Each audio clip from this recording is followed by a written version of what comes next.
1890. مصر وقتها كانت بتعافر عشان تتنفس تحت حمل السنين وتقلها.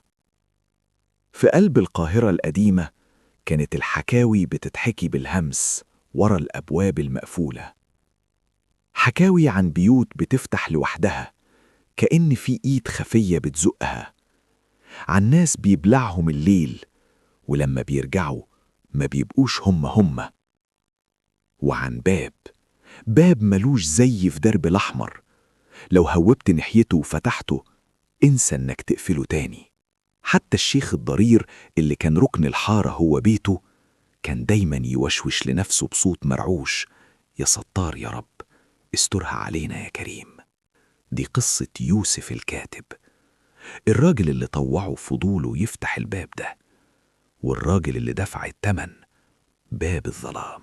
يوسف أفندي كاتب في ديوان الخديوي، راجل شاطر وبيحفظ الأرقام زي الساعة، عنده 6 بيت أصيلة وعيلة وبيت صغير في الدرب الأحمر، وحياة زي ما الكتاب بيقول محترمة. بس يوسف جواه نغزة، فضول من النوع اللي ما بيسكتش ولا بيخلي صاحبه ينام.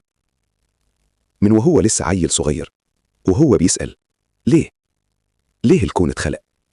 ليه الناس بتموت؟ ليه في حاجات بتحصل ملهاش تفسير؟ والشيوخ كانوا دايما ردهم واحد: بس يا يوسف في حاجات ملهاش إجابة. وهو كان يبتسم ويقول: لكل حاجة إجابة، بس مش كل إجابة بتريح. جار يوسف عم حسونة كان كمل 80، بقاله 60 سنة في الحارة دي، حافظ كل حجر فيها وعارف حكاويه. في ليلة قعد مع يوسف وقرب منه وقال بصوت واطي ومبحوح: يا يوسف انت شايف الباب اللي في آخر الحارة؟ مستغرب؟ الباب الأسود اللي مفيش وراه بيت ده مش باب بيت يا ابني، ده باب لحتة تانية خالص. يعني ايه باب لحتة تانية؟ عم حسونة بيلتفت حواليه بحذر ما بيكملش. قبل ما انت تتولد بسنين كان في راجل عالم بيحب يدور في الممنوع، فتح الباب ده، رجع من جوه وايده فاضية، بس عيونه كانت غريبة ازاي؟ زي اللي شاف حاجة ما بيتعملتش للبشر عشان يشوفوها. عم حسونة قام ودخل بيته وما فتحش سيرة في الموضوع ده مع يوسف تاني أبدا. يوسف الليلة دي وقف قدام الباب، خشب تقيل أسود عليه نقوش غريبة مش مفهومة، لمسه بإيده وحس بحاجة ملمسها عجيب، لا هي ساقعة ولا هي دفى، حس بإن فيه نبض جوه الخشب. يوسف رجع خطوة لورا، بص حواليه، الحارة كانت فاضية، سكون يقطع النفس. بس في عتمة آخر الحارة حس بإن في حاجة مراقبة كل حركة بيعملها. يوسف رجع بيته الليلة دي وعينه ما غفلتش، وفي الصبح أخد قراره هيفتح الباب. يوسف قلب الدنيا، قرأ كل ورقة تخص الباب ده، في كتب قديمة، في حكاوي العواجيز، لحد ما لقى ورقة دايبة من 200 سنة مكتوب فيها: من دخل رأى، ومن رأى تغير، ومن تغير لا يعود.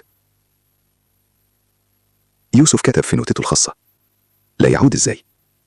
وازاي يرجع وهو مش هو؟ راح للشيخ برهان، راجل صوفي وعارف في أسرار القديم. أول ما سمع سيرة الباب لون وشه اتغير. يا يوسف، اللي بيدخل هناك يا يوسف بيشوف الحقيقة اللي مستخبية تحت جلد الحياة.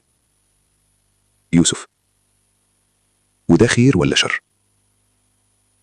الشيخ: مش الاتنين، ده أكبر من الاتنين. الفجر كان لسه ما بانش خيطه. يوسف وقف قدام الباب، مسك المقبض الحديد المصدي، ايده كانت بتترعش، مش خوف، ده كان شوق للمجهول. زق الباب وانفتح. اللي يوسف شافه جوه مفيش كلام في القاموس يوصفه، مفيش بيت، مفيش حارة، ولا حتى في قاهرة. كان في مكان أقدم من الزمان نفسه، سما ملهاش نجوم، وأرض ملمسها مش تراب، حاجة تانية خالص، صورة توحي باتساع ملوش حدود، ضوء قديم باهت، وفي النص كان في حضور مستنيه. الحاجة اللي كانت واقفة هناك مش وحش ولا هي ملاك، كانت وجود ملوش شكل ثابت بيتغير طول ما انت بتبص عليه. يوسف سأله مش بلسانه، بتفكيره: انت مين؟ والرد جه في عقله زي الموجة: انا اللي كان قبل ما يكون في كان. يوسف: عايز مني ايه؟ الحضور: انا مش عايز، انت اللي جيت. صوت ريح خفيفة. يوسف بيلتفت وراه، الباب لسه مفتوح، لسه في فرصة للرجوع. يوسف قرر يخرج. صوت الباب بيقفل لوحده برزعة مكتومة. يوسف رجع لحارته. الشمس طلعت والناس بدأت يومها عادي، بس يوسف كان حاسس إن في حاجة جوه صدره اتبدلت. الأسابيع عدت ويوسف بدأ يلاحظ حاجات غريبة. أولها الأحلام. كل ليلة بيشوف مكان غريب، أصوات بكلام مش مفهوم، ونور ملوش مصدر. تاني حاجة الناس. بدأ يشوف الناس بشكل تاني، مش وجوههم لكن هالة حواليهم. ناس حواليها نور وناس حواليها عتمة تقيلة. يوسف كتب في نوتته: أنا بقيت شايف حاجات تانية، مش عارف دي نعمة ولا دي اللعنة. فاطمة مراته كانت ست نبهة، لاحظت إن جوزها ما بقاش يوسف اللي تعرفه. قالت له: أنت بقيت بعيد قوي يا يوسف وأنت قاعد جنبي. يوسف بص في عيونها وشاف حواليها نور أزرق هادي. قال لها بصوت واطي: فتحت الباب يا فاطمة. فاطمة بخوف: الباب الأسود يا يوسف؟ الناس بتقول. يوسف: اللي شفته يا فاطمة أكبر من كلام الناس. في الأسبوع الرابع يوسف اكتشف الكارثة. ظله ما بقاش بيتحرك معاه بالظبط، في تأخير، كأن الظل بيفكر ثانية قبل ما يقلد حركة يوسف.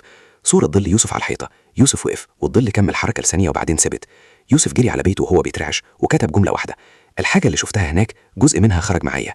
راح للشيخ برهان وحكى له كل حاجة. الشيخ قال له بنبرة حزينة: انت اخترت تشوف الحقيقة اللي تحت الحقيقة وده له تمن. يوسف: تمن ايه؟ الشيخ: مش الاتنين، ده أكبر من الاتنين. مشهد 11.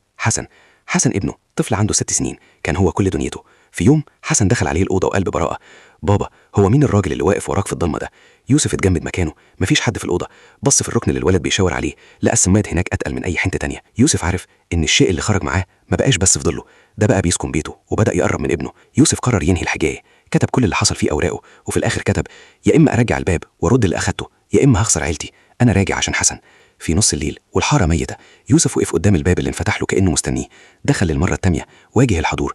يوسف: جيت أرد اللي أخدته، خد ضلي، خد الهالات، خد الأحلام. الحضور: أنا ما أخدتش منك حاجة عشان أردها، دي حاجاتك أنت، دي رؤيتك اللي اتفتحت. يوسف: وإزاي أقفلها؟ الحضور: أنت اللي بتفتح وأنت اللي بتقفل. يوسف قعد في المكان ده وقت طويل، فهم إن الوحشة ما كانتش من الباب ولا من الحضور، الوحشة كانت من خوفه، من عدم قبوله للحقيقة اللي شافها. الظل كان بيتحرك بتأخير عشان يوسف كان متردد، والعتمة اللي شافها حسن كانت قلق يوسف اللي اتجسد. يوسف بيخرج من الباب بهدوء، بص لظله لقاه ماشي معاه بالثانية. رجع بيته، وقف عند أوضة حسن. الولد صحي وبص لأبوه وضحك: حسن، بابا، الحاجة اللي كانت هنا مشيت. يوسف بابتسامة صافية: أيوة يا حبيبي، رجعت لصاحبها. يوسف لسه شغال في الديوان، ولسه بيعدي كل يوم قدام الباب الأسود. الناس لسه بتخاف منه، والأطفال لسه بيجروا من قدامه، بس يوسف بيبص للباب ويبتسم، لأنه عارف الحقيقة اللي قليلين اللي يعرفوها: إن الضلمة مش عدوة النور، الضلمة هي الرحم اللي النور بيتولد منه.